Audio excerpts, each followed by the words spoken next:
നിങ്ങൾ അള്ളാഹുവിനെ ഭയപ്പെടുക, അള്ളാഹു പറഞ്ഞതെല്ലാം ചെയ്യുക എന്ന് പ്രവാചകൻ ആളുകളോട് വിളിച്ചു പറഞ്ഞു. പക്ഷെ ആളുകൾ അത് ശ്രദ്ധിച്ചില്ല. അവർ അദ്ദേഹത്തെ അവഗണിച്ചു. എന്നിട്ടും അദ്ദേഹം തന്റെ ദൗത്യം തുടർന്നുകൊണ്ടേയിരുന്നു. ഈ ലോകം സൃഷ്ടിച്ചത് അള്ളാഹു ആണെന്ന് നിങ്ങൾക്കറിയില്ലേ? സൂര്യനെയും ചന്ദ്രനെയും ആകാശത്തിലെ നക്ഷത്രങ്ങളെയും സൃഷ്ടിച്ചവനാണ് അള്ളാഹു. നദികളെയും മലകളെയും മരങ്ങളെയും നിങ്ങൾ കാണുന്ന സകല സൃഷ്ടികളെയും സൃഷ്ടിച്ചത് അള്ളാഹു ആണ്. അവൻ നിങ്ങൾക്ക് എല്ലാം ചെയ്തു. എന്നിട്ടും നിങ്ങൾ അള്ളാഹുവിനെ ആരാധിക്കുന്നില്ലല്ലോ. നിങ്ങൾ എന്തിനാണ് ഈ വിഗ്രഹങ്ങളെ ആരാധിക്കുന്നത്? എന്നാൽ ജനങ്ങൾ അത് അവഗണിച്ചു. ഞങ്ങളെ ഉപദേശിക്കാൻ നീ ആരാണ്? നീ ഞങ്ങളിൽ നിന്നൊട്ടും വ്യത്യസ്തനല്ല. നീ ഒരു സാധാരണ മനുഷ്യനാണ്. ഞങ്ങൾ നിന്നെ വിശ്വസിക്കുകയില്ല. നീ ഞങ്ങളെ വിട്ടു പോവുക.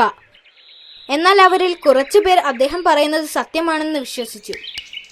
അവരിൽ ഭൂരിഭാഗവും ബലഹീനരും പാവപ്പെട്ടവരുമായിരുന്നു. വിഗ്രഹാരാധന പാപമാണെന്ന സത്യം അവർ തിരിച്ചറിഞ്ഞു. അതോടെ ഭൂമിയിൽ വിശ്വാസികൾ, അവിശ്വാസികൾ എന്ന രണ്ട് വിഭാഗങ്ങൾ ഉണ്ടായി. വിശ്വാസികൾ അള്ളാഹുവിനെ ആരാധിക്കുകയും അള്ളാഹു പറഞ്ഞത് അനുസരിക്കുകയും ചെയ്തു. എന്നാൽ അവിശ്വാസികൾ വിഗ്രഹങ്ങളെ ആരാധിക്കുന്നത് തുടർന്നു. അവിശ്വാസികൾക്ക് പ്രവാചകന്റെ പ്രസംഗം അസ്വസ്ഥതയുണ്ടാക്കി. അവർ പ്രവാചകനോട് പറഞ്ഞു, നിങ്ങൾ ഒരുപാട് നാൾ കള്ളം പ്രസംഗിച്ചു. നിങ്ങൾ ഇനിയും ഇത് നിർത്തിയില്ലെങ്കിൽ ഞങ്ങൾ നിങ്ങളെ കല്ലെറിയും. എന്നാൽ പ്രവാചകൻ അവരെ അവഗണിക്കുകയും രാത്രിയും പകലും തന്റെ പ്രസംഗം തുടരുകയും ചെയ്തു. ഇതിൽ കോപാകുലനായ അവിശ്വാസികൾ പല സന്ദർഭങ്ങളിലും അദ്ദേഹത്തെ കല്ലെറിഞ്ഞു. ചില സന്ദർഭങ്ങളിൽ അദ്ദേഹത്തെ വടികൊണ്ടടിച്ച സംഭവം വരെ ഉണ്ടായിട്ടുണ്ട്. നിങ്ങൾ പ്രവാചകനല്ല, ഞങ്ങളെപ്പോലെ ഒരു മനുഷ്യൻ മാത്രമാണ്. നിന്റെ വാക്കുകൾ കേൾക്കേണ്ട ഒരാവശ്യവും ഞങ്ങൾക്കില്ല എന്ന് പറഞ്ഞുകൊണ്ട് അവിശ്വാസികൾ അദ്ദേഹത്തെ ഉപദ്രവിച്ചു. ഞാൻ പറയുന്ന കാര്യങ്ങൾ സത്യമാണ്. വിഗ്രഹങ്ങളെ ആരാധിക്കുന്നത് പാപമാണ് എന്ന് പ്രവാചകൻ അവരോട് പറഞ്ഞുകൊണ്ടേയിരുന്നു. പ്രവാചകന് വളരെയധികം നിരാശ തോന്നി. കാരണം വർഷങ്ങളായി ആളുകളോട് പ്രസംഗിച്ചിട്ടും വളരെ കുറച്ചു പേർ മാത്രമാണ് അദ്ദേഹത്തെ വിശ്വസിച്ചത്.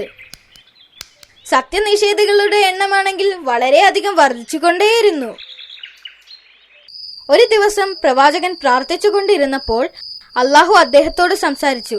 വിഷമിക്കേണ്ട നൂഹ്, ഞാൻ നിന്നോട് പറഞ്ഞതെല്ലാം നീ ചെയ്തുവല്ലോ. ഭൂമിയിലെ എല്ലാവരെയും ഞാൻ ശിക്ഷിക്കാൻ പോവുകയാണ്. അവിശ്വാസികളായ എല്ലാ മനുഷ്യരും അതിൽ മരിക്കും. അള്ളാഹു പ്രവാചകനോട് പറഞ്ഞു. അതിന്റെ ആദ്യപടിയായി അള്ളാഹു നൂഹ് നബിയോട് ധാരാളം മരങ്ങൾ നട്ടുവളർത്താൻ ആവശ്യപ്പെട്ടു. ഇതെന്തിനാണെന്ന് അദ്ദേഹത്തിന് മനസ്സിലായിരുന്നില്ല. എങ്കിലും അള്ളാഹുവിനെ അനുസരണയുള്ളവനായതുകൊണ്ട് അദ്ദേഹം ധാരാളം മരങ്ങൾ നട്ടുപിടിപ്പിക്കാൻ തുടങ്ങി.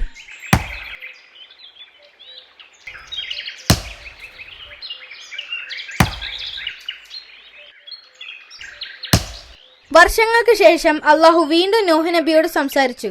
ഇത്തവണ അള്ളാഹു പ്രവാചകനോട് ഒരു വലിയ കപ്പൽ നിർമ്മിക്കാൻ ആവശ്യപ്പെട്ടു. ഈ ഭൂമിയിലെ എല്ലാ ജീവജാലങ്ങളിൽ നിന്നും ഓരോ ഇണയെ വീതം ഉൾക്കൊള്ളുന്ന ഒരു വലിയ കപ്പൽ ഉണ്ടാക്കാൻ ആവശ്യപ്പെട്ടു. പ്രവാചകൻ ആശയക്കുഴപ്പത്തിലായി. ഒരു വലിയ കപ്പലോ? ഇതിനു മുൻപ് ആരും കപ്പലുണ്ടാക്കിയിട്ടില്ലല്ലോ.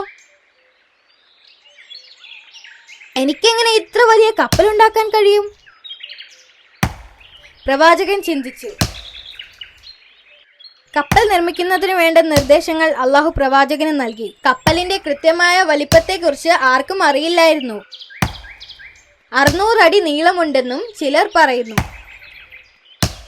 2400 അടി നീളമുണ്ടായിരുന്നു എന്നും ചിലരുടെ അഭിപ്രായം. കപ്പൽ നിർമ്മിക്കുന്നതിന് വേണ്ടി നഗരത്തിൽ നിന്നും വളരെ അകലെയുള്ള ഒരു പർവ്വതം അദ്ദേഹം തിരഞ്ഞെടുത്തു. ഇനി കപ്പൽ നിർമ്മിക്കുന്നതിന് വേണ്ടി തടി ആവശ്യമായിരുന്നു. അതിനുവേണ്ടി അവർ മരം മുറിക്കാൻ തീരുമാനിച്ചു.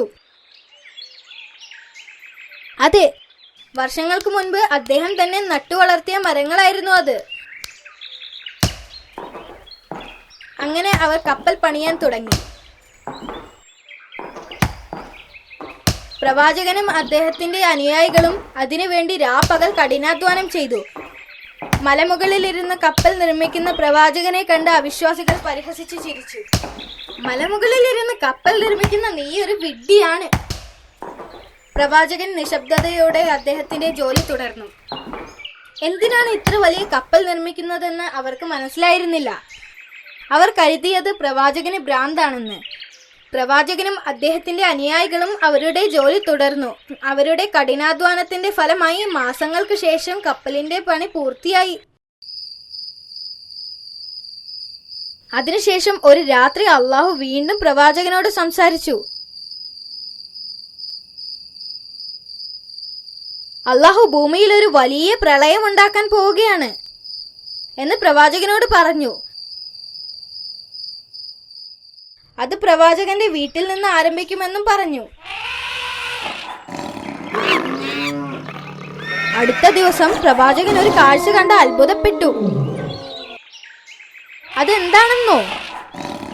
പലതരത്തിലുള്ള പക്ഷിമൃഗാദികളിൽ നിന്നും ഓരോ ഇണകൾ വീതം കപ്പലിനകത്തേക്ക് നടന്നു പോകുന്നു. കപ്പൽ വളരെ വേഗം തന്നെ അവരെ കൊണ്ട് നിറഞ്ഞു. അടുത്ത പകൽ തന്റെ വീടിന്റെ അടുപ്പിൽ നിന്ന് വെള്ളം പുറത്തേക്ക് ഒഴുകി വരുന്നത് പ്രവാചകൻ കണ്ടു. ഇതാണ് അള്ളാഹു നൽകിയ അടയാളം. പ്രളയം ആരംഭിച്ചിരിക്കുന്നു എന്ന് അദ്ദേഹത്തിന് മനസ്സിലായി. ഉടൻ തന്നെ ശക്തമായ കാറ്റും മഴയും ആരംഭിച്ചു. അദ്ദേഹം പുറത്തേക്കോടി. ഒട്ടും താമസിച്ചില്ല. അദ്ദേഹം എല്ലാ ആളുകളോടും കപ്പലിൽ കയറാൻ ആവശ്യപ്പെട്ടു. എന്നാൽ അവിശ്വാസികൾക്ക് എന്താണ് സംഭവിക്കാൻ പോകുന്നത് എന്ന് മനസ്സിലായിരുന്നില്ല. അവർ അദ്ദേഹത്തെ പരിഹസിച്ച് ചിരിച്ചു. ഇത് സാധാരണ മഴ മാത്രമാണ്, ഇത് കണ്ട് പേടിച്ചിരിക്കുന്നു എന്ന് പറഞ്ഞ് പ്രവാചകനെ അവർ പരിഹസിച്ചു. പ്രവാചകൻ അവരുടെ വാക്കുകൾ അവഗണിച്ചുകൊണ്ട് തന്റെ ഭാര്യമാരോടും മക്കളോടും പെട്ടെന്ന് കപ്പലിൽ കയറാൻ ആവശ്യപ്പെട്ടു. ഒരു ഭാര്യയും മകനും ഒഴികെ മറ്റെല്ലാവരും കപ്പലിൽ കയറി. അവർ പ്രവാചകനെ വിശ്വസിച്ചിരുന്നില്ല. ഞങ്ങളെ കുറിച്ചോർത്ത് വിഷമിക്കേണ്ട, ഈ വെള്ളത്തിൽ നിന്നും സ്വയം രക്ഷപ്പെടാൻ ഞങ്ങൾക്കറിയാം, അവർ പറഞ്ഞു. അദ്ദേഹം അവരോട് അപേക്ഷിച്ചെങ്കിലും അവർ അത് അനുസരിച്ചില്ല. ജലനിരപ്പ് ഉയരാൻ തുടങ്ങി. പ്രവാചകൻ കപ്പലിലേക്ക് ഓടിപ്പോയി. ഭയാനകമായ പ്രളയം ആരംഭിച്ചു. ജലനിരപ്പ് പെട്ടെന്ന് തന്നെ ഉയർന്നു. പ്രവാചകൻ പറഞ്ഞത് സത്യമാണെന്ന് ജനങ്ങൾക്ക് മനസ്സിലായി.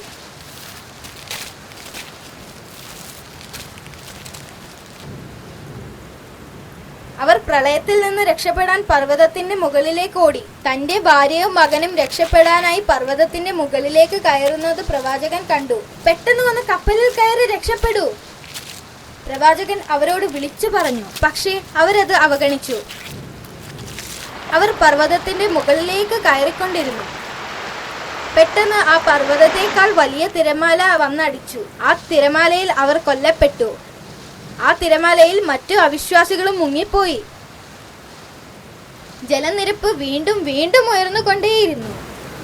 കുറച്ചു കഴിഞ്ഞപ്പോൾ ഭൂമി മുഴുവനും വെള്ളം കൊണ്ട് നിറഞ്ഞു. അപ്പോൾ നൂഹ് നബി അലൈഹിസ്സലാം ബിസ്മില്ലാ എന്ന് പറഞ്ഞു. അദ്ദേഹം ഇത് പറഞ്ഞപ്പോൾ കപ്പൽ ചലിക്കാൻ തുടങ്ങി. ഇപ്പോൾ മഴ നിന്നിരുന്നു, എങ്കിലും ഭൂമി നിറയെ വെള്ളമായിരുന്നു. അതുകൊണ്ട് തന്നെ വളരെ കാലം തനിക്ക് ഈ കപ്പലിൽ കഴിയേണ്ടി വരുമെന്ന് പ്രവാചകന് മനസ്സിലായി. ആ കപ്പലിൽ മനുഷ്യരായ 80 പേരുണ്ടായിരുന്നു. പ്രവാചകൻ ആളുകൾക്കും കപ്പലിലുണ്ടായിരുന്ന മറ്റെല്ലാ ജീവികൾക്കും വേണ്ട ഭക്ഷണമെല്ലാം കരുതിയിരുന്നു. വളരെ രസകരമായ മറ്റൊരു കാര്യം എന്താണെന്ന് അറിയാമോ? വളരെ പാവങ്ങളായ ആട്ടിൻകുട്ടികളും അവരെ പിടിച്ചടക്കുന്ന അക്രമികളായ മൃഗങ്ങളും അതിനകത്ത് ഒരുമിച്ചായിരുന്നു. അക്രമികളായ മൃഗങ്ങൾ ചെറിയ മൃഗങ്ങളെ ആക്രമിക്കാൻ കഴിയാത്ത രീതിയിലുള്ള രോഗികളായിട്ടായിരുന്നു അള്ളാഹു അവരെ കപ്പലിലേക്ക് എത്തിച്ചത്. ക്രമികാരികളായ മൃഗങ്ങളെല്ലാം അസുഖം കാരണം തറയിൽ ക്ഷീണിച്ചിരുന്നു. ഇതെല്ലാം അള്ളാഹുവിന്റെ ആസൂത്രണമായിരുന്നു. എന്നാൽ പ്രവാചകനെ നേരിടേണ്ടി വന്ന മറ്റൊരു ബുദ്ധിമുട്ട് എലിയായിരുന്നു. എലികൾ എല്ലായിടത്തും ഓടി നടന്ന് പ്രവാചകനെ ശല്യമുണ്ടാക്കി. അപ്പോൾ പ്രവാചകൻ അള്ളാഹുവിനോട് പ്രാർത്ഥിച്ചു. ഉടനെ അള്ളാഹു ഒരു പൂച്ചയെ സൃഷ്ടിച്ചു. പൂച്ച എലികളെ ഓടിച്ചു. പ്രവാചകന് നേരിടേണ്ടി വന്ന എല്ലാ പ്രശ്നങ്ങളും ഇതുപോലെ അള്ളാഹു പരിഹരിച്ചു കൊടുത്തു. അങ്ങനെ അവർ കപ്പലിൽ യാത്ര ചെയ്തു. എവിടെയെങ്കിലും ഒരു കര കാണുമെന്നറിയാൻ അദ്ദേഹം ഒരു കാക്കയെ പറഞ്ഞയച്ചു. പക്ഷേ കാക്ക പിന്നീട് മടങ്ങി വന്നില്ല. മറ്റൊരു ദിവസം അദ്ദേഹം ഒരു പ്രാവിനെ പറഞ്ഞയച്ചു. കുറച്ചു നേരം കഴിഞ്ഞപ്പോൾ പ്രാവ് തിരികെ വന്നു. പ്രാവ് പറഞ്ഞു, "ഞാൻ ഒരു പ്രാവിനെ പറഞ്ഞയച്ചു. പക്ഷേ പ്രാവ് പിന്നീട് മടങ്ങി വന്നില്ല." മറ്റൊരു ദിവസം അദ്ദേഹം ഒരു പ്രാവിനെ പറഞ്ഞയച്ചു. മറ്റൊരു ദിവസം അദ്ദേഹം ഒരു പ്രാവിനെ പറഞ്ഞയച്ചു. പക്ഷേ പ്രാവ് പിന്നീട് മടങ്ങി വന്നില്ല. മറ്റൊരു ദിവസം അദ്ദേഹം ഒരു പ്രാവിനെ പറഞ്ഞയച്ചു. പക്ഷേ പ്രാവ് പിന്നീട് മടങ്ങി വന്നില്ല. മറ്റൊരു ദിവസം അദ്ദേഹം ഒരു പ്രാവിനെ പറഞ്ഞയച്ചു. കുറച്ചു ദിവസത്തിനു ശേഷം പ്രാവ് ഒരു ഒലിവ് മരത്തിന്റെ ചില്ലയുമായി തിരിച്ചു വന്നു.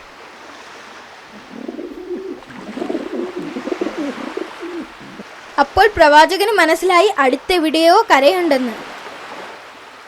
കപ്പൽ വീണ്ടും മുന്നോട്ട് പോയിക്കൊണ്ടേയിരുന്നു. അവസാനം കപ്പൽ ജൂതി പർവ്വതത്തിന്റെ മുകളിലെത്തി.